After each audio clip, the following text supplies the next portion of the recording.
क्या हो रहा है? हाँ? ज्यादा गर्मी आ रही है? हाँ? रुक। I'm sorry. आओ। पता करो कि गजेंद्र निगमपुर में कहाँ जाता था। गजेंद्र से जुड़ी हर छोटी बड़ी बात पता करो। हमारे लिए जाना जरूरी है कि जिस दिन गजेंद्र का कत्ल हुआ उस दिन गजेंद्र औरत के भेष में क्यों था। सर,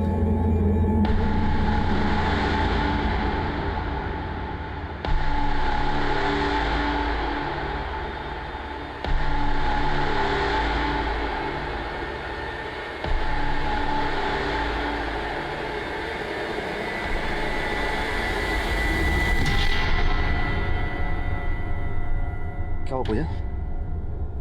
अरे पूजा, तुमसे बात कर रहा हूं मैं। पूजा क्या हुआ? इतनी चुपचाप क्यों हो तुम?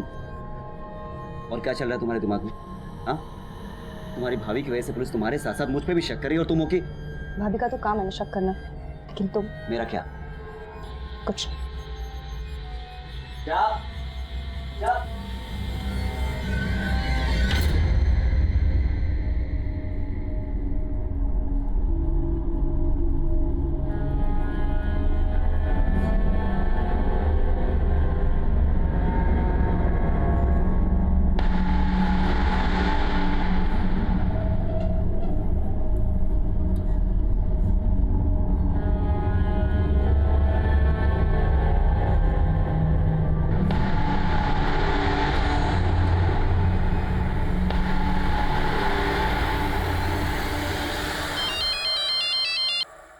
हेलो, मोहिनी जी कैसी हैं आप? कौन बोल रहे? मैं आपका शुभचिंतक बोल रहा हूँ। मैं जानता हूँ कि आपके पति गजेंद्र को किसने मारा है। कौन बोल रहे हो तुम? अरे ये जान के क्या करेंगी? लेकिन आप इस गलतफहमी में मत रहिएगा कि आपके पति गजेंद्र को उसकी बहन पूजा ने मारा है। दरअसल उसे किसी और ने मारा। किसने? ये जानने के लिए तो आपको मुझे 3 लाख रुपए देना पड़ेगा। गजेंद्र के कातिल का पता बताने के लिए किसी ने आपसे 3 लाख रुपए मांगे? हाँ साहब, मुझे तो लगता है ये पूजा की कोई चाल है। लेकिन जिसने आपको कॉल किया वो कौन हो सकता है? पता नहीं साहब। जिस नंबर से आपको कॉल आया वो नंबर दीजिए। हाँ वर्मा। सर, गणेश नगर में जहाँ पूजा का फोन बंद हुआ था वहाँ एक लड़की की लाश मिलने की खबर मिली।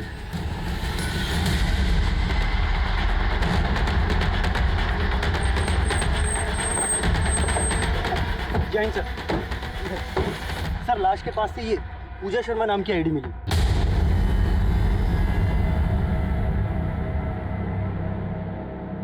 बॉडी का चेहरा बिगाड़ा गया। सर, कहीं ऐसा तो नहीं कि ये लाश पूजा की ना हो, किसी और लड़की की हो? मतलब दीपक और पूजा ने किसी और लड़की को मारकर यहाँ गिरा दिया और फिर पूजा की आईडी इस लाश के पास छोड़ दी। Right sir. और मोहिनी को फोन करवाना भी उनकी कोई नई चाल हो सकती है। सर, मैंने ऐसा कुछ भी नहीं किया है और सर पूजा के साथ इतना कुछ हो गया और आप मुझ पे शक कर रहे हैं। अगर वो लाश वाकई पूजा की है तो ये बता कि पूजा को मारने के बाद उसका चेहरा क्यों बिगड़ा? सर, मैंने ऐसा कुछ भी नहीं किया है। बंद कर। तूने नहीं किया तो किसने किया? कहीं ऐसा तो नहीं तूने और पूजा ने मिलकर किसी और लड़के को मार दिया? सर, मैंने ऐसा कुछ भी नहीं किया है। तो किसने किया? पूजा ने किया? बोल। देख sir sir sir, sir, sir मैं आपको सब कुछ सच सच बता रहा हूँ, कुछ भी नहीं छुपाऊंगा सर। बोल। सर, ये सच है कि पूजा ने मेरे साथ भाग के शादी की थी और वो पैसे और गहने लेकर आई थी और वो सब कुछ घर से चोरी करके लाई थी। आप पूजा, ये इतने सारे पैसे और गहने कहाँ से लाई तुम? ये गहने मेरी भाभी के हैं और ये पैसे मेरे भैया के। उन्होंने तो मुझे मेरा हिस्सा देने से साफ मना कर दिया था ना, तो बस मैं चोरी करके ले आई। चोरी? हाँ, और अभी तो ये शुरुआत है, अभी भैया को मुझे मेरा हिस्सा भी देना पड़ेगा। सर, उसके भैया भाभी के लिए पूजा के दिल में जहर भरा था। वो गजेंद्र भैया से पैसे निकलवाने के लिए उन्हें फोन करके ब्लैकमेल करती थी। भैया, आपको मुझे अभी 15 लाख और देने हैं। अब अगर आपने मुझे पैसे नहीं दिए ना तो मैं भाभी को बता दूंगी कि आप क्या।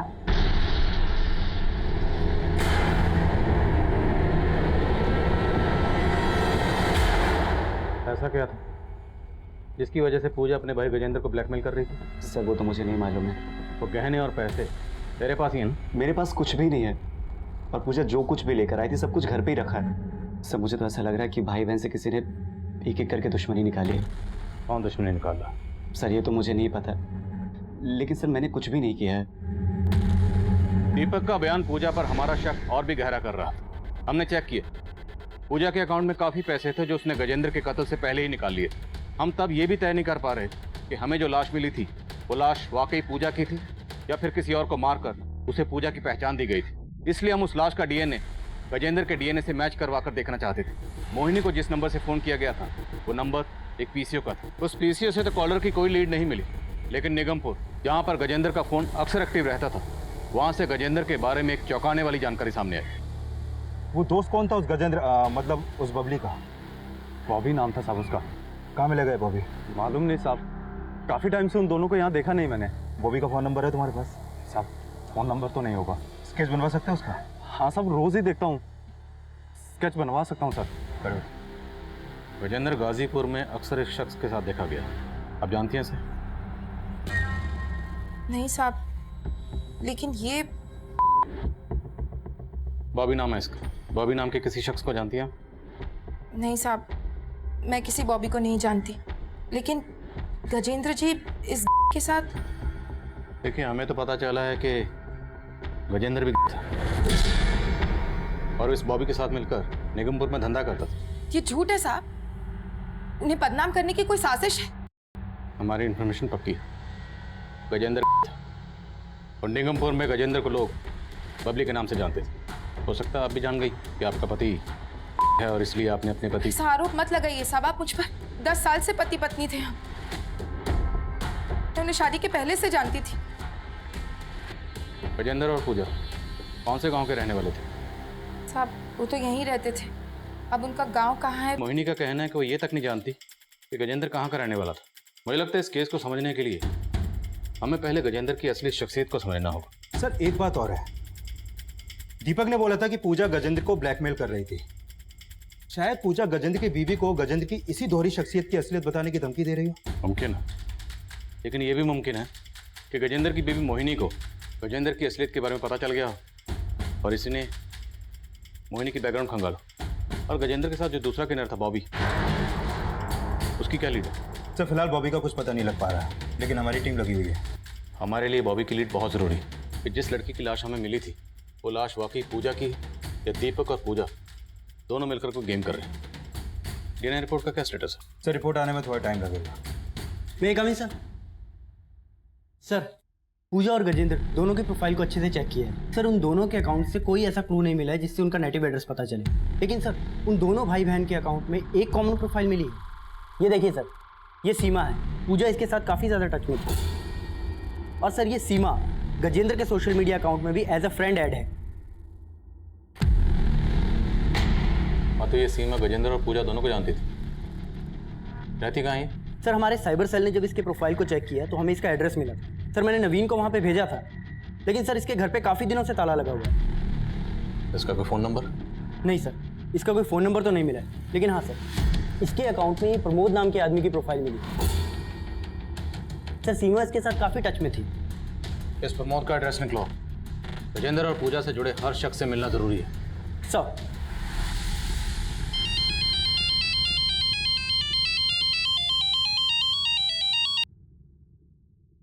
हेलो। कैसी हो मोहिनी जी? मेरे 3 लाख रुपए का इंतजाम कर दिया आपने? 3 लाख? अरे मैंने आपको बोला था ना कि आप मुझे 3 लाख रुपए देंगी तो मैं आपको बताऊंगा कि आपके पति को किसने मारा है। पर तुम हो कौन? फिर वही सवाल, अपने पति के कातिलों को फांसी नहीं चढ़वाना क्या आपको?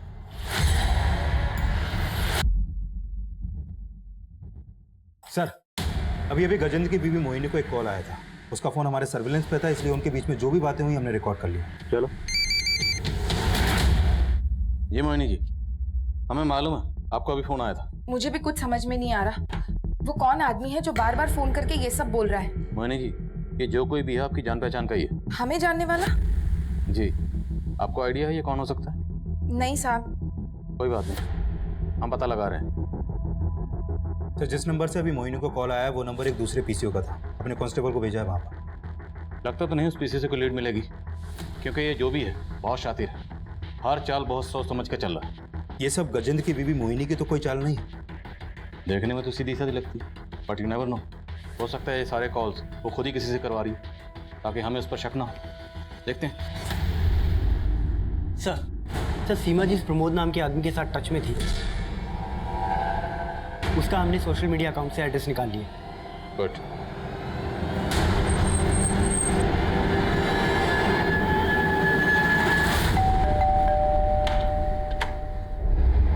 जी ये दरअसल एक केस के सिलसिले में हम सीमा से बात करना चाहते थे और हमें पता चला कि वो आपकी दोस्त है। तो क्या आप बता सकते हैं कि सीमा आजकल कहाँ है? जी वो मुकुंदपुरा में रहती है सर। वो हमने चेक किया, काफ़ी दिनों से उसके घर पे ताला लगा हुआ है। आपके पास उसका नंबर तो होगा? जी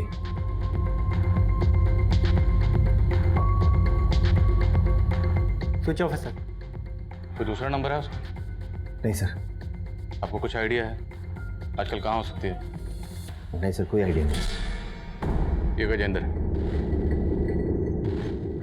और ये पूजा, इन दोनों का मर्डर हुआ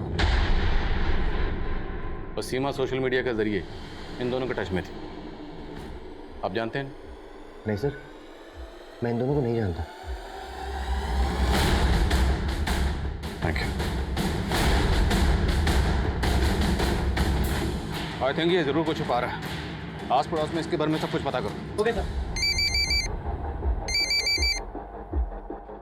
हाँ शर्मा बोलो। सर, गजेंद्र के घर की रजिस्ट्री पेपर से उसके गांव का पता चला है। तो सहारनपुर के उनिया गांव का रहने वाला है। तुरंत वहां जाओ, गजेंद्र और पूजा के बारे में सब कुछ पता करो। Okay sir.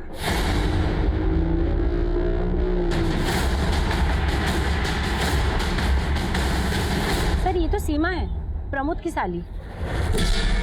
प्रमोद की साली? जी हाँ, प्रमोद की वाइफ की कजन है। पिछले कुछ दिन से वो यहीं पे रह रही थी, फिर अचानक से कहीं गायब हो गई।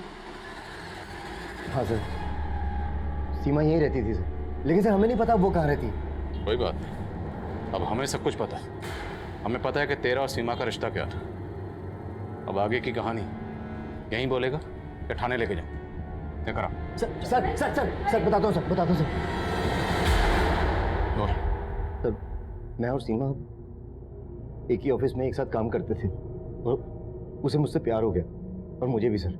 मैं पहले से मैरिड था और जब मुझे अपनी गलती का एहसास हुआ मैं सब कुछ खत्म करना चाहता था, लेकिन सर मैं नहीं जानता था सीमा ये सब सुन के ऐसा रिएक्ट करेगी। अगर तुम्हें ये सब खत्म ही करना था तो तुमने मेरे साथ रिश्ता ही क्यों रखा, और तुमने मुझे पहले क्यों नहीं बताया कि तुम शादीशुदा हो? एक दिन वो नीलिमा के पास आ गई और इसे सब कुछ बता दिया। प्रमोद, तुमने मुझे धोखा दिया, मुझे। मैं छोड़ूंगी नहीं तुमको। अब देखो मैं क्या करता हूँ तुम्हारे साथ। बस करो नीलिमा, ये मेरे नजदीक इसलिए आया क्योंकि तुम कभी इसे अपना बना ही नहीं पाई। सीमा जानती थी कि नीलिमा थोड़ी लालची है और इसने एक दिन सीमा से मिलके मेरा सौदा कर लिया सर। देखो, अगर तुम प्रमोद को छोड़ना नहीं चाहती हो तो ठीक है, लेकिन मुझे यहाँ रहने की जगह देनी होगी। उसके बदले में मैं तुम्हें आज ही 2 लाख दूंगी और हर महीने 20,000 दूंगी। मुझे मंजूर है। सर मैं मजबूर था, अगर ना करता तो ये दोनों मिलके मुझे अंदर करवा देती। दूध के धुले मत बनो, सारी मुसीबत की जड़ तुम ही हो। तुम चुप करो, सारे तुम्हारे लालच। एक मिनट, पहले ये बताओ सीमा कहाँ? सीमा चाहती थी कि हर्षु हमारे साथ ना रहे, तो बस। मैं हर्षु के साथ इस घर में नहीं रह सकती हूँ, निकालो उसको यहाँ से। कैसे बातें कर रही हो? मैं अपने बेटे को घर से बाहर निकालूंगी? होश में तो हो तुम? तुम्हें अपने बेटे के साथ इस घर में अगर रहना है तो रहो। मैं प्रमोद को लेकर यहाँ से जा रही हूँ। चलो प्रमोद। ऐसे कैसे लेके जाओगी? पति है मेरे वो। कीमत दी है मैंने तुम्हें इसकी, इसीलिए मेरे। बस बस सीमा, बहुत हो गया, अब और नहीं। भगवान के लिए मुझे बख्श दो, मैं कहीं नहीं जाने वाला। तुमने अपनी बीवी के सामने मेरी इंसल्ट की। हाँ की। देखना तुम सबका मैं क्या हाल करती हूँ। फिर उस दिन वो चली गई, उस दिन के बाद से हमने उसे कभी नहीं देखा। कैसे देखते? तुमने उसको गायब जो कर दी। बोलो सीमा कहाँ? सर ऐसा कुछ नहीं हुआ था सर। तो कैसा हुआ था? गजेंद्र और पूजा को भी जानते थे ना तुम? नहीं सर, हम उन दोनों को नहीं जानते सर, और नहीं हमें पता है कि उस दिन के बाद से सीमा कहाँ चली गई सर। मेरा विश्वास कीजिए सर।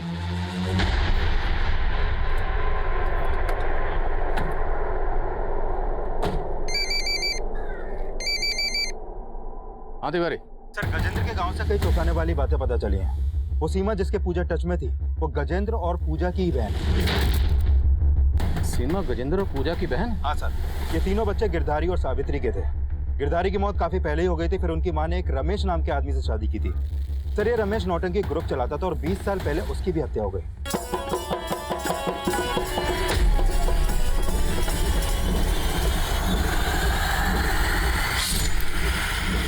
सर ये रमेश गजेंद्र, सीमा और पूजा का सौतेला बाप। लेकिन सर रमेश की पहले से एक बीवी और एक बेटा था। जब रमेश ने गजेंद्र, सीमा और पूजा की मां सावित्री से शादी की तो रमेश के सगे बेटे धनंजय ने रमेश की हत्या कर दी। सर उस समय धनंजय की उम्र सिर्फ 12 साल की थी, इसलिए उसे 3 साल के लिए बाल सुधार गृह भेज दिया गया। और रमेश की हत्या के बाद गजेंद्र, सीमा और पूजा की मां सावित्री अपने परिवार को लेकर जहर आ गई। तिवारी, गजेंद्र की भी मोहिनी, ये 10 साल से गजेंद्र को जानती थी। मोहिनी ने हमें कभी नहीं बताया कि गजेंद्र की पूजा के अलावा भी कोई बहन थी, सीमा नाम की। सर कहीं ऐसा तो नहीं कि सीमा का गजेंद्र और पूजा से कोई झगड़ा हो गया हो इसलिए वो उनसे अलग हो गई, या फिर सीमा इसलिए गायब हो गई क्योंकि गजेंद्र और पूजा के मर्डर में सीमा का ही हाथ है? इस सीमा के बारे में हमें प्रमोद और उसकी बीवी ने जो बताया, उससे तो यही लगता है कि सीमा का करैक्टर सही नहीं था, जिसने एक शादीशुदा और बच्चे के बाप के साथ अपना चक्कर चलाया। तुमने बताया कि धनंजय के बाप रमेश ने भी शादीशुदा होते हुए, एक बच्चे का बाप होते हुए भी एक दूसरी औरत के साथ अपना चक्कर चलाया। शायद इसीलिए धनंजय ने गुस्से में आकर अपने सगे बाप रमेश, यानी कि सीमा के सौतेले बाप रमेश का कत्ल कर दिया। तिवारी, लगता है इन दोनों कहानियों का आपस में कोई ना कोई कनेक्शन जरूर है। धनंजय कहाँ मिलेगा?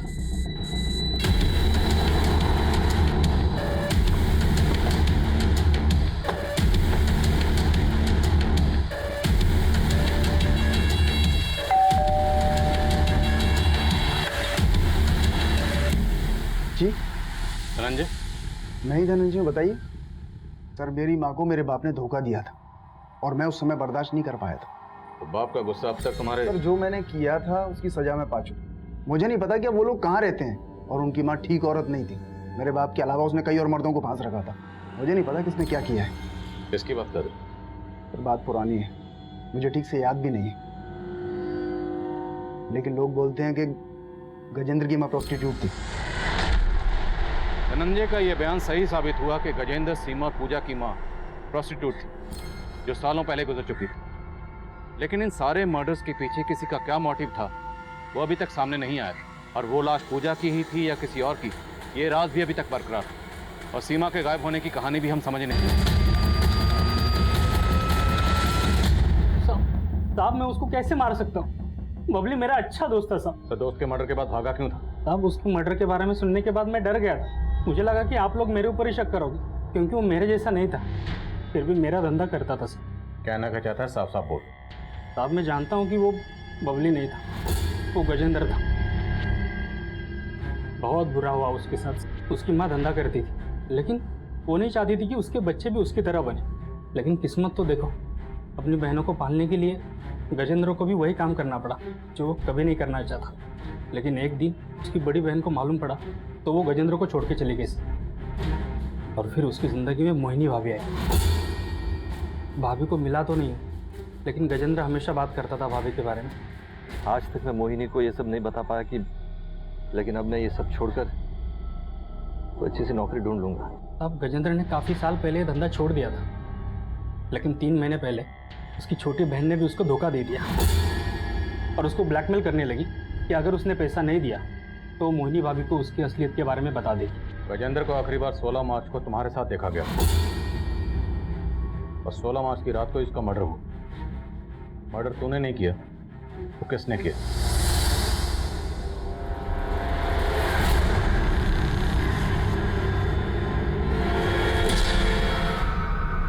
कौन था गाड़ी?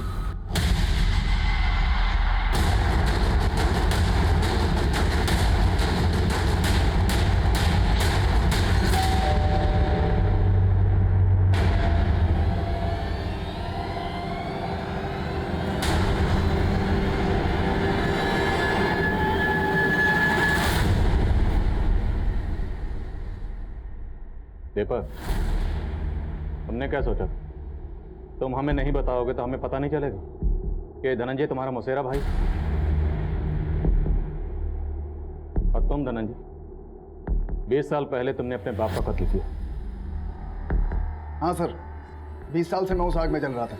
मेरा बाप ही मेरा दुश्मन नहीं था, गजेंद्र की माँ और उसका सारा खानदान मेरा दुश्मन था। मुझे उन सबसे बदला लेना था। सर मैंने पूजा को उसके भाई के खिलाफ इतना बरगलाया कि वो अपने घर से पैसे और जेवर चोरी करके मेरे साथ रहने आ गई।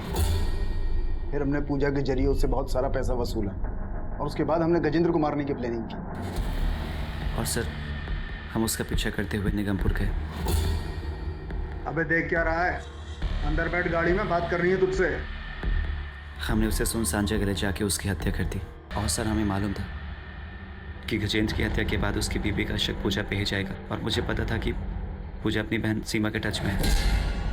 और उस दिन पुलिस स्टेशन से घर आने के बाद पूजा कपड़े बदलकर अपनी बहन सीमा से मिलने जा रही थी, लेकिन हमने उसे रास्ते से किडनैप कर लिया। और हमने पूजा का चेहरा इसलिए बिगाड़ा ताकि आपको लगे कि पूजा ने कोई गेम प्लान किया। और फिर हमने गजेंद्र की बीवी को फ़ोन किया और बोल दिया कि गजेंद्र का खून पूजा ने नहीं किया है, बल्कि किसी और ने किया है। और सर हमें ये मालूम था कि गजेंद्र की बीवी आपको ये सब कुछ बताएगी, लेकिन आप उस पर शक करेंगे। लेकिन सर हमारा प्लान इससे भी ऊपर था। हमने पूजा के बाद सीमा को मारने का प्लान बनाया। और हमने सीमा को मार के इस तरीके से गायब किया जिससे आपको ये लगे कि सीमा ही अपने भाई बहन को मार के भाग गई। बहुत लंबी प्लानिंग की तुम दोनों ने, लेकिन तुम दोनों ये भूल गए कि कानून के हाथ किसी भी मुजरिम की प्लानिंग से कहीं ज्यादा लंबे होते। दरअसल गजेंद्र की जिंदगी में जुर्म ने उस वक्त दस्तक देना शुरू कर दिया था जब दीपक की शय पर गजेंद्र की बहन पूजा ने उसे ब्लैकमेल करना शुरू किया था। अगर गजेंद्र ने हिम्मत करके सब कुछ सच सच अपनी बीवी को बताया होता और पुलिस की मदद ली होती तो शायद गजेंद्र की बीवी और बेटी को उस सच्चाई से इतनी तकलीफ और पछतावा ना होता जितना वो आप गजेंद्र को खोने के बाद महसूस कर रहे होंगे। अब मैं आदिल खान आपसे इजाजत देता हूं। आपसे फिर मुलाकात होगी एक और नए केस के साथ।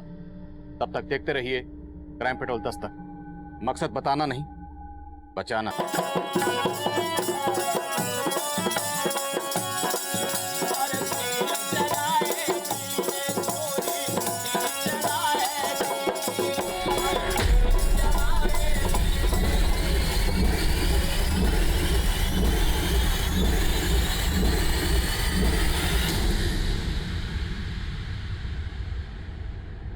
क्या हुआ जी? वो पापा, आपने कोई बुरा सपना देखा? हाँ बेटा, बुरा सपना ही था। फिर वही सपना देखा क्या? आप बताते क्यों नहीं? ऐसा क्या देखते हैं आप सपने में बार बार? बुरे सपने बताते नहीं है, कहते हैं बुरे सपने बताने से सच हो जाते हैं। नमस्कार, आदाब। मैं आदिल खान क्राइम पेट्रोल दस्तक में आपका इस्तकबाल करता हूं। हर इंसान का कोई ना कोई पास्ट होता है, लेकिन ख्वाबों का ना तो कोई पास्ट होता है ना प्रेजेंट होता है। ख्वाब दरअसल इंसानी जहन के वो तसव्वुरात हैं जिनके कई बार बहुत गहरे मायने होते हैं और कई बार ये बेमायने से नजर आते हैं। लेकिन जिस ख्वाब की बात गजेंद्र कर रहा था वो इस केस की एक ऐसी हकीकत थी जो हमें हिलाकर रखने वाली थी। दरअसल ये केस गजेंद्र की जिंदगी की एक ऐसी किताब थी जिसका हर पन्ना दुख, दर्द और खून की स्याही से लिखा हुआ था। ये दही चीनी खाइए और अच्छे से इंटरव्यू देकर आइए। चलते हैं, बस का टाइम हो गया है। इंटरव्यू में लेट हो गए तो इंप्रेशन खराब हो जाएगा पूरा। बेस्ट ऑफ लक पापा। थैंक यू बेटा। और देखो समय सर मम्मा के साथ पहुंच जाना स्कूल। हाँ, चलते हैं।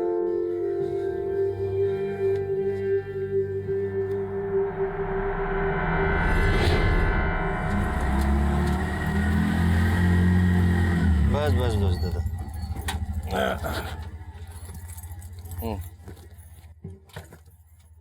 500 का दादा, मेरे पास खुले नहीं है। ओए, क्या हो रहा है? चल। अरे आप लोग आ गए? आओ, आइए, आ जाओ। कैसे हो दीदी? हम ठीक है, आओ ना, अंदर आओ।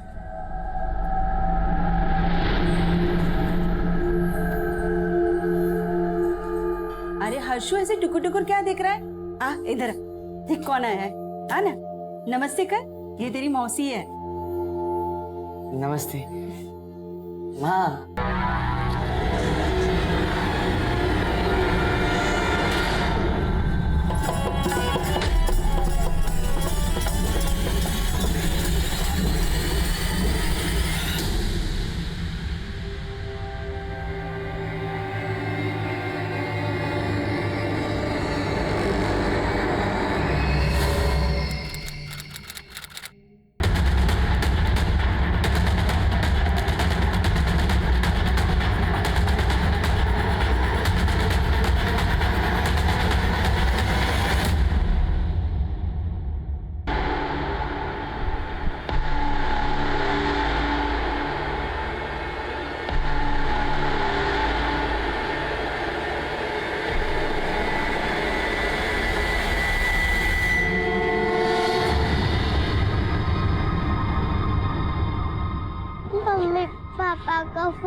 नहीं लगा बेटा, लेकिन तू परेशान मत हो, तेरे पापा जल्दी आ जाएंगे।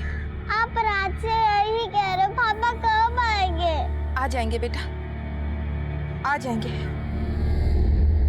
सर हमें सर जो लाश हमें जंगल में मिली थी वो किन्नर की नहीं थी सर, वो लाश एक आदमी की थी। आदमी? तो फिर औरत के भेस का क्या चक्कर हो सकता है? सर एक मिसिंग कंप्लेंट फाइल हुई थी इस गजेंद्र नाम के आदमी की। सर गजेंद्र की शक्ल उस लाश से मिलती है जो हमें जंगल में मिली थी। इसकी मिसिंग कंप्लेंट इसकी वाइफ ने दर्ज करवाई थी।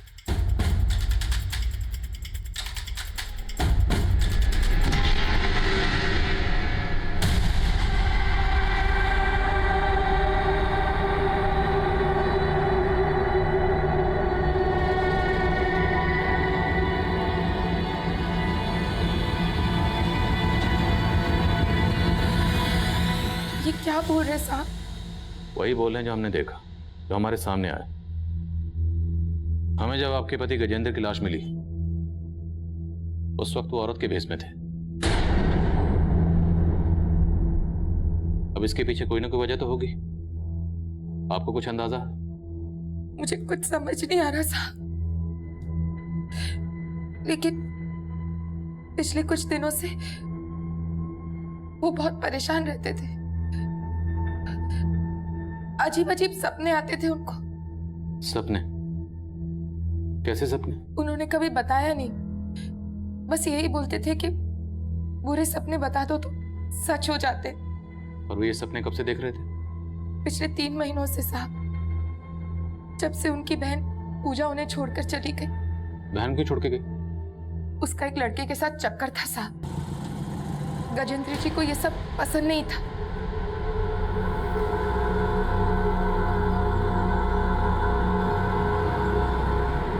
पूजा, हमने कहा था ना तुझे उस लड़के से दूर रहने के लिए। ठीक नहीं है वो लड़का। अच्छे बुरे की पहचान है मुझे, और प्लीज अब आप मेरी लाइफ में इंटरफेयर मत किया कीजिए। क्यों ना करें? देख पूजा, अपनी जिंदगी बर्बाद नहीं करने देंगे तुझे हम। आइंदा अगर उस लड़के से मिली ना तो देख लेना तू। शादी करने वाली हूँ मैं भैया उससे, आप तो करवाएंगे नहीं, इसलिए बेहतर होगा कि आप मुझे मेरा हिस्सा दे दीजिए। वो तो पूजा को समझाना चाहते थे, लेकिन पूजा 3 महीने पहले हमारी सारी जमा पूंजी, गहने सब चोरी करके भाग गई उस लड़के के साथ। वो लड़का कौन था जिसके साथ वो भागी? उस लड़के को मैं नहीं जानती साहब, लेकिन मुझे शक है पूजा ने ही मारा है गजेंद्र जी को, ताकि उनके घर पे भी अपना हक जमा सके। आप पता कीजिए उसका साथ। वो तो हम पता करेंगे, हमारा काम है। आपने गजेंद्र जी को आखिरी बार कब देखा था? कल सुबह ऑफिस के लिए निकले थे। कहाँ काम करते थे? विंश्योर कंपनी में सेल्स एग्जीक्यूटिव थे। सर गजेंद्र की बीवी ने गजेंद्र की बहन पर शक जताया, लेकिन गजेंद्र की लाश औरत के भेस में मिलने की कहानी को समझ में नहीं आ रही। गजेंद्र की बीवी ने बताया कि उस दिन ये ऑफिस गया और रात को घर पर नहीं आया। हो सकता है ऑफिस में कुछ हुआ हो, किसी ने ह्यूमिलेट किया। ऑफिस में पता कर। और गजेंद्र की बहन पूजा, उसके कॉल रिकॉर्ड्स निकलो, शायद उससे कुछ पता चले कि गजेंद्र की बहन पूजा इस वक्त कहाँ हो सकती है। Okay sir.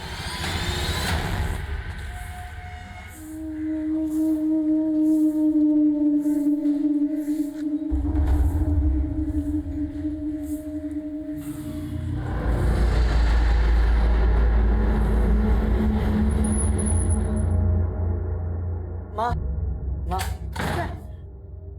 आप वो सीमा मौसी को कहीं और किराए पे लेके रहने को कहिए ना, उनके रंग ढंग अच्छे नहीं लग रहे। ये कैसे बातें कर रहा है तू? क्या बात है? आप जब कल घर पे नहीं थी ना,